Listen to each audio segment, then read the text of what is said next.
15 languages, 26 states. से जूझते आवाम की हो या समाज में बढ़ते क्राइम ग्राफ की, अपराध की हर सूरत के पीछे छुपा होता है कोई ना कोई गुनाहगार। नमस्कार, मैं आपके साथ रंजना रावत और आप देख रहे तफ्तीश की राह में आने वाली हर कड़ी सुराग बनकर पहुंचाती है गुनाहगारों को सलाखों के पीछे। तो आप बने रहिए हमारे साथ, क्योंकि हर जुर्म के खिलाफ हमारी तफ्तीश लगातार जारी है।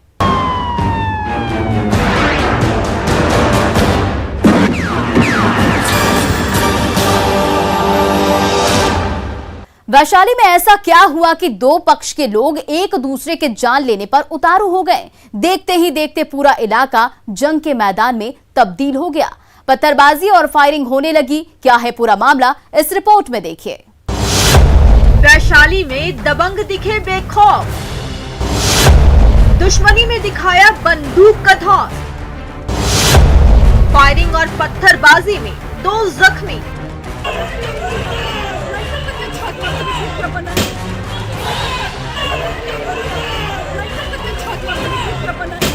ये तस्वीरें पुलिस को मुंह चढ़ा रही, खाकी के खौफ को खामोश कर रही। ये तस्वीरें दबंगों के धौंस को बयां कर रही, जो सोशल मीडिया पर वायरल हो रहा है और पुलिस की किरकिरी कर रही है।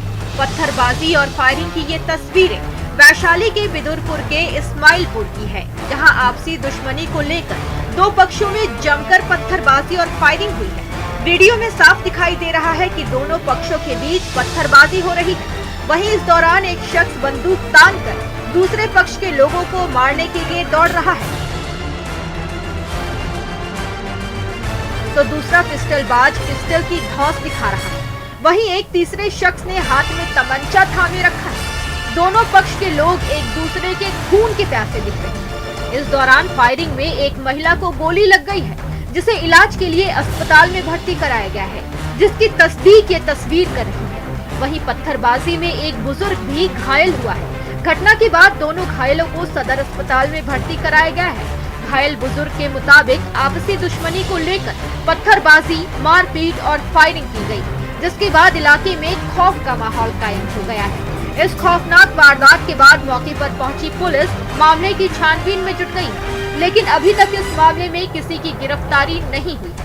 ऐसे में पीड़ित पक्ष आरोपियों की गिरफ्तारी की मांग की है। एक दूरा पर चढ़ गया, मारने लगा। पिस्तौल राइफल लेके। अच्छा, काची से मारा बैठा? हमको मारा है हाथी डंडा से। अच्छा, तो गोली छोटा था अंधुले। तो महिला जो घायल है उसको क्या हुआ? गोली लगी। कौन है आपकी? अच्छा, अब सवाल ये है कि क्या दबंगों को कानून का खौफ नहीं है? बंदूक, पिस्टल और तमंचा कहां से आया? अगर लाइसेंसी है तो क्या किसी की जान ले लेंगे? क्या पुलिस बंदूकबाजों को चिन्हित कर कार्रवाई करेगी? पुलिस आरोपियों को कब तक गिरफ्तार करेगी? न्यूज़ 18 के लिए वैशाली से राजीव मोहन की रिपोर्ट।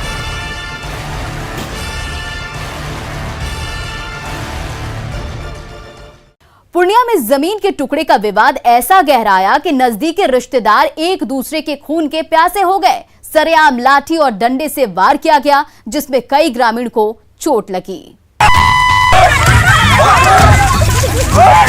इसका मार के देखिए, सब फोड़ दिया। देखिए, जंग का मैदान, लाठी डंडे से संग्राम, जमीन का विवाद, खून के प्यासे वार पर वार। बुधा गांव का खेत जंग का मैदान बना हुआ है। जमीन के टुकड़े का विवाद इतना गहरा गया कि नजदीकी नाते रिश्तेदार ही एक दूसरे के खून के प्यासे बन गए। ये देखिए, पानी से भरे खेत में बड़ी बड़ी लाठियां और डंडे पकड़े ये लोग एक दूसरे पर वार किए जा रहे हैं। पुरुषों के बीच तो भिड़ंत हो ही रही है। उग्र महिलाएं भी लाठी और डंडे ही नहीं, भारी भरकम कुदाल और कैंते से वार किए जा रही हैं।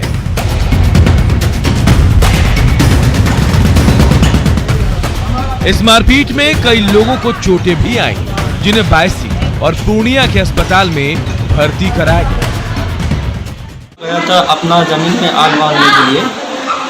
वो लोग एक बैग आया 10-15 आदमी, लाठी वगैरह लेके हमारे ऊपर वार कर दिया। कौन लोग? कुदाल से वार किया। भूतहा गांव में जमीन के हिस्से को लेकर गांव के दो परिवारों के बीच सालों से विवाद चला रहा है। इस झगड़े को सुलझाने के लिए हाल ही में जब पंचायत बैठी तो दोनों परिवारों के बीच जमीन का बंटवारा कर दिया। लेकिन जब एक पक्ष उस पर कब्जा करने आया तो इससे नाराज विरोधी गुट लाठी और डंडा लिए टूट पड़ा और उन्हें मारपीट कर लहूलुहान कर दिया। वो लोग कहता है कि वो हमारा जमीन है, हम लोग कहते हैं कि हमारा जमीन है। हम लोग के पास खतियान है, रसीद है, जमीन के पूरा कागज है हम लोगों के पास। जमीन के एक मामूली टुकड़े ने बेहद करीबी रिश्तेदारों को ही एक दूसरे का ऐसा दुश्मन बना दिया कि वो सरेआम अपने सगे संबंधियों की जान लेने पर उतारू हो गए। इसका वीडियो तेजी से अब वायरल हो रहा है। कुमार प्रवीण, न्यूज़ 18 पुणे। मधुबनी पुलिस ने एक ऐसे हत्या मामले का खुलासा किया है जिसमें सिर्फ एक स्मार्टफोन के लिए एक बुजुर्ग प्रोफेसर की हत्या कर दी गई थी, जिसे नाबालिग ने अंजाम दिया। क्या है पूरा मामला, इस रिपोर्ट में देखिए। बुजुर्ग प्रोफेसर की हत्या से उठा पर्दा। पुलिस ने नाबालिग कातिल को किया बेनकाब। मोबाइल चोरी करने के दौरान हुई थी हत्या, या हत्या के पीछे है कोई और राज?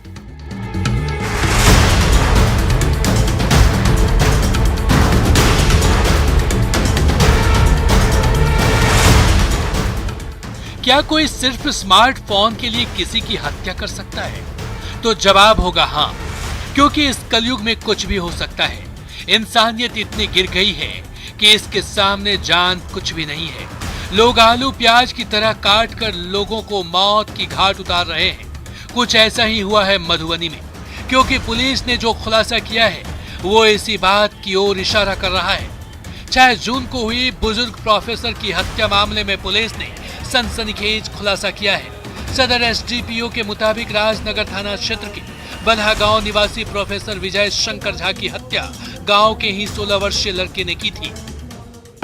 ये क्योंकि जब ये घटना हुई थी तो हम लोगों को कुछ कुदाल और एक मोबाइल की बरामदगी हुई थी जो प्रोफेसर साहब यूज करते थे, और यह बताया जा रहा था कि इनका एक मोबाइल गायब है।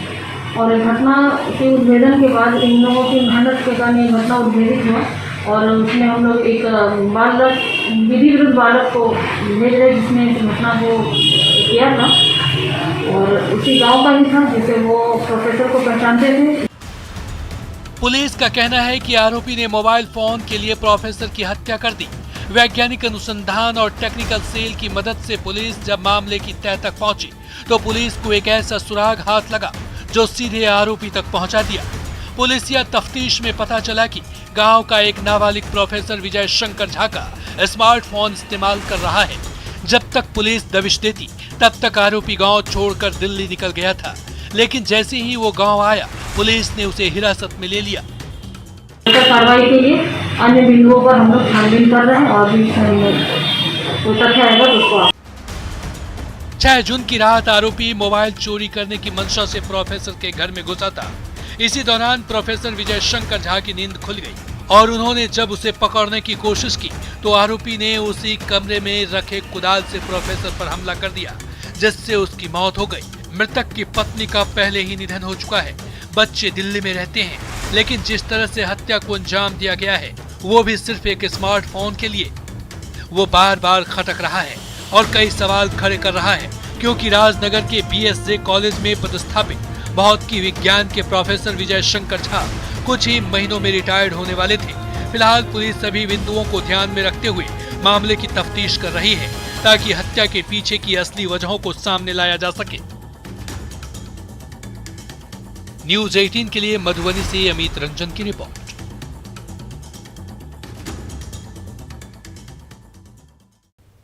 एक दंपति की मौत की तस्वीरें आपके रोंगटे खड़े कर देंगी। इस वैज्ञानिक युग में भी अंधविश्वास का मकर जाल लोगों को किस कदर जकड़े हुए है, उसका जीता जागता उदाहरण देखने को मिला है। इस रिपोर्ट में देखिए। दबंगों की दरिंदगी, ओझा गुनी के आरोप में गाली गलौज, फिर गड़ासे से काट कर की दंपत्ति की हत्या। हत्या के बाद मचा हाहाकार। अंधविश्वास के चक्कर में आज एक पूरा परिवार बर्बाद हो गया। दबंगों ने खौफ की एक ऐसी दास्तान लिखी जिसे जानकर हर कोई हैरान हो गया। आज इन छोटे छोटे बच्चों के सिर से घर के बड़ों का साया मिट गया। यहाँ जो भी हुआ है वो बहुत ही गलत हुआ। दरअसल औरंगाबाद में ओझा गुनी का आरोप लगाकर पति पत्नी की गड़ासा से काटकर हत्या कर दी गई। मदनपुर थाना के जमुआइन टोले में 60 साल के फकीरा भूया और 55 साल की पनवा देवी की हत्या कर दी गई। एक फकीरा भूया है और उनकी पत्नी पनवा देवी, तो दोनों की गांव के कुछ लोगों के द्वारा ही हत्या कर दी गई है।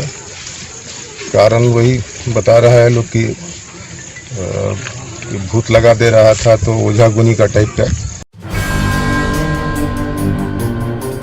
वही घटना के बारे में बताया जा रहा है कि गांव के लालमोहन भूया के बेटे संजय भूया की 5 महीने पहले बीमारी से मौत हो गई थी, जिसके बाद वो लोग फकीरा भूया और उसकी पत्नी पनवा देवी पर तंत्र मंत्र करने का आरोप लगा रहे थे। और रात गांव के ही 5 लोग फकीरा भूया के घर पर पहुंचे, गाली गलौज करने लगे और गड़ासे से काटकर उन दोनों की हत्या कर दी। खाना नहीं खाते थे, भूते अंडिये के खाते नहीं, इसी चलते से मारे हैं। झूठे साथ क्या नेक लगा के। हाँ ओझा का आना। हाँ ओझा का रोक लगाया। ओझा का रोक लगाया। हाँ। वही घटना की सूचना मिलते ही एसडीपीओ अनूप कुमार दलबल के साथ मौके पर पहुंचे। तुरंत कार्रवाई करते हुए 2 आरोपियों को धर दबोचा। उन्होंने कहा कि घटना में शामिल दूसरे आरोपियों की गिरफ्तारी के लिए छापेमारी की जा रही है। ये लोग सभी अभी उतने पढ़े लिखे लोग नहीं हैं और तो हत्या कर दिया उन लोगों ने। उसी आक्रोश में 2 आदमी अभी हम लोगों ने उसमें गिरफ्तार किया है। आगे और कार्रवाई की जा रही है। बहरहाल दिन दहाड़े हुई घटना की इस वारदात से जहां ग्रामीण सख्ते में है, तो वहीं पुलिस ने घटना के सभी बिंदुओं पर अपनी तफ्तीश शुरू कर दी है। देखने वाली बात होगी कि पुलिस हत्यारों को कब तक गिरफ्तार कर पीड़ित परिवार को न्याय दिला पाती है। न्यूज़ 18 के लिए औरंगाबाद से संजय की रिपोर्ट।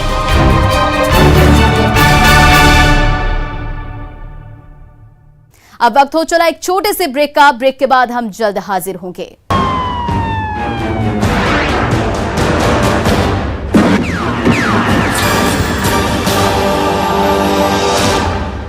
कहते 1 से भले 2 और 2 से भले 3। 16 channels, 15 languages, 26 states, 1200 plus reporters, 66.9 crore viewers. India's largest news network, News 18 Network.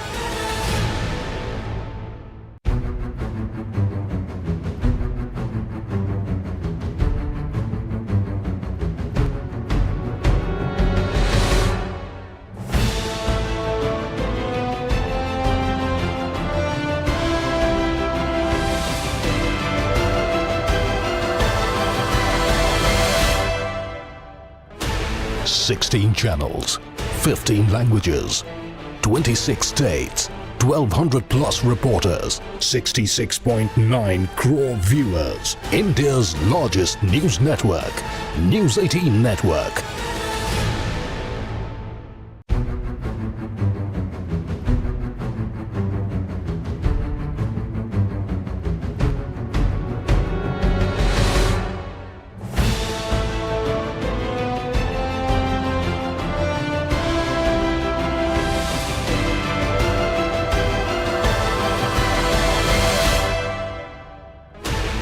Sixteen channels, 15 languages, 26 states, 1200 plus reporters, 66.9 crore viewers. India's largest news network, News 18 Network.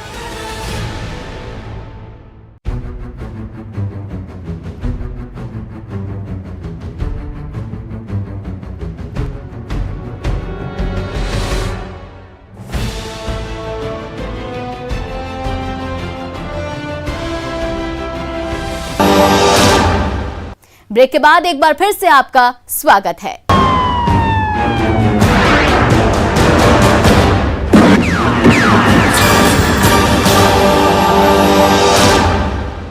दहेज लोभियों का कहर लगातार जारी है। सरकार और प्रशासन के लाख प्रयासों के बावजूद हर रोज कहीं ना कहीं वारदात देखने को मिल रही है। ऐसा ही एक मामला मुंगेर में आया, जहां एक 4 महीने की गर्भवती महिला की दहेज के लिए गला दबाकर हत्या कर दी गई। ये रिपोर्ट देखिए।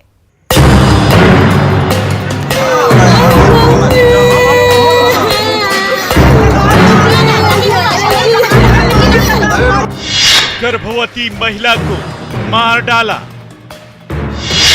फिर दहेज की बलि चढ़ी एक बेटी। दहेज दानवों ने की गजाला की हत्या। आज एक बार फिर दहेज लोभियों का कहर बरपा है। एक बार फिर ससुराल वाले हैवान बन बैठे। आज एक बार फिर एक विवाहिता को दहेज के दानवों ने काल के काल में धकेल दिया। आज एक बार फिर एक अबला बेरहमी से मार दी गई। इस दर्दनाक घटना ने पूरे इलाके को हिला के रख दिया है। ससुराल वालों के घिनौनी करतूतों की वजह से हर कोई हैरान है कि चंद रुपयों के लिए 4 माह की गर्भवती महिला को आखिर क्यों मार डाला। इसके लिए हर बार खाली मारते थे, टॉर्चर करते थे, बार बार मारते थे। हम लोग घर लेके आए, एक बार क्या हुआ, लेके चली आई, भाग के गुस्से से, हाँ गुस्सा से भाग के चली आई। मारी तो भाग गई, मारी बहुत टॉर्चर, खाली दहेज के लिए जितना सब कुछ दे दी है पापा लोग, सब फिर भी दहेज के लिए टॉर्चर। दरअसल ये घटना मुंगेर के मुफस्सिल थाना के नौवागढ़ी की है, जहां एक विवाहिता की फंदे से लटकी हुई लाश मिली है। शव मिलने से पूरे इलाके में सनसनी फैल गई। मृत गजाला के परिजनों ने आरोप लगाते हुए बताया कि 3 जुलाई 2019 को बाकरपुर निवासी होमगार्ड जवान मोहम्मद गफ्फार के बेटे इम्तियाज से उनकी बेटी की शादी हुई थी। ससुराल वालों ने शादी के दिन से ही गजाला को प्रताड़ित करना शुरू कर दिया था और हत्या के बाद ससुराल वाले 12 माह की उसकी बच्ची को भी अपने साथ लेकर फरार हो गए।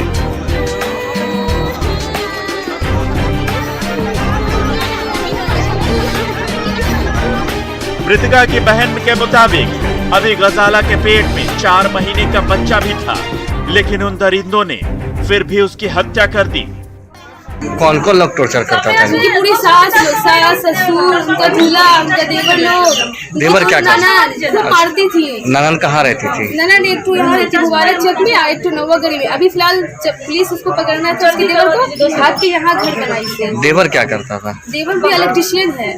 वो घर में थे, फोन आया बाहर से कि तुम्हारी बहन को फांसी लगा दिया। फिर जैसे लगाया उसे हम लोग आके देखे थे, वो कोई नहीं है। अच्छा, तो फिर फोन लगाया तो वो इनके हाँ देखो हम खेत में थे तो तुम्हारी बहन फांसी लगा ली सपने से।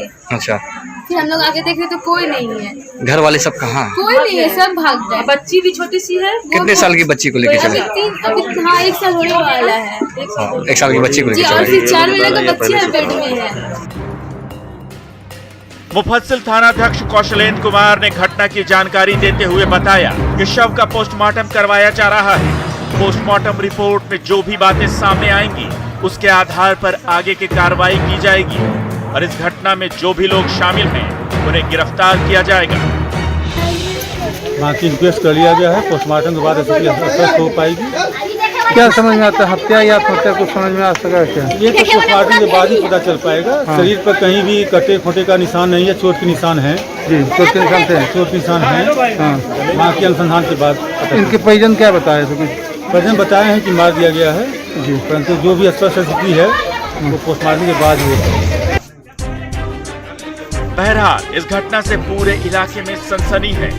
ऐसी घटनाओं से समाज में रह रहे दहेज लोभियों को सबक लेने की जरूरत है। लेकिन दुर्भाग्य की बात यह है कि दहेज जैसा कूट हमारे समाज में आज भी लाइलाज बीमारी की तरह दिनों दिन फैलता जा रहा है। न्यूज़ 18 के लिए मुंगेर से अरुण शर्मा की रिपोर्ट। चोपड़ा में दबंगों ने रोंगटे खड़े कर देने वाली एक वारदात को अंजाम दिया। एक महिला के साथ सामूहिक दुष्कर्म जैसा घिनौना काम किया। क्या है इस वारदात की असलियत, इस रिपोर्ट में देखिए। छपरा में सुरक्षित नहीं महिलाएं, गैंगरेप का सनसनीखेज मामला, पीड़ित परिवार को जान से मारने की धमकी।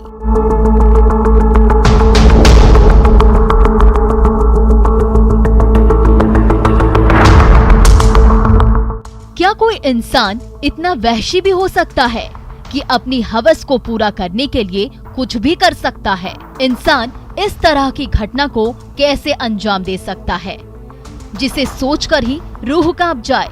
आइए आपको बताते हैं ऐसे ही वहशियों के बारे में, जो हैं तो इंसान लेकिन इनकी सोच हैवान जैसी है। छपरा में दिल को दहला देने वाली एक दरिंदगी सामने आई है, जहां एक महिला के साथ 6 हैवानों ने गैंगरेप की घटना को अंजाम दिया है और इसका वीडियो बनाकर ब्लैकमेल किया और उसके बाद उसे सोशल मीडिया पर वायरल कर दिया। कितना लोग था वो लोग? 6 गो। क्या मतलब रात में कब का घटना है ये? 2 गो वीडियो बना रहा था, 2 गो खा रहा था, एगो हम माथा हाथ धर रहा था। पहचानते हो सबको आप? 3-4 गो के पहचानते, 2 गो के नहीं पहचानते, नाम में नहीं जानते, ऐसे देखते हैं बाकी नाम में नहीं जानते हैं। मामले का खुलासा तब हुआ जब पत्नी की गैंगरेप का वायरल वीडियो पीड़िता के पति के हाथ लगी। तो किसी के मोबाइल पर देखे थे, उसको नाम पहचान नहीं है। तो आप पहचाने की मेरी ये हमारा बीबी के पहचाने तब हम गौर किए। आप पूछे आगे करते? नहीं, हमसे नहीं बताई कि डर के मारे किसी और से बताई है। ये गैंगरेप का मामला 1 सप्ताह पहले का है। वीडियो सामने आने के बाद पीड़िता के पति ने जब अपनी पत्नी से पूछा तो पीड़िता ने बताया कि आरोपियों ने उसे जान से मारने की धमकी दी थी, इसलिए ये बात किसी को नहीं बताया था। बेटा बता से कहवा तो छुरी मार दम, गोली मार दम, ऐसे उसको धमकी दिया था। आप डर के मारे किसी से कुछ नहीं कहे, नहीं बताई? नहीं। जून के माह में ही 23 तारीख को ये घटना हुई थी और ये पुलिस के पास इसकी रिपोर्ट नहीं की गई थी। तो कल इसकी जानकारी जो है पुलिस स्टेशन को दी गई है। इस पर केस दर्ज कर लिया गया है और गिरफ्तारी के लिए टीम गठित करके लगातार छापामारी की जा रही है। जरूरत है इस मामले में पुलिस जल्द से जल्द सभी आरोपियों की गिरफ्तारी करे, सलाखों में डाले और सख्त से सख्त सजा दिलवाए, ताकि फिर कोई दरिंदा ऐसी जघन्य अपराध करने से पहले 100 बार सोचे। न्यूज़ 18 के लिए छपरा से संतोष गुप्ता की रिपोर्ट।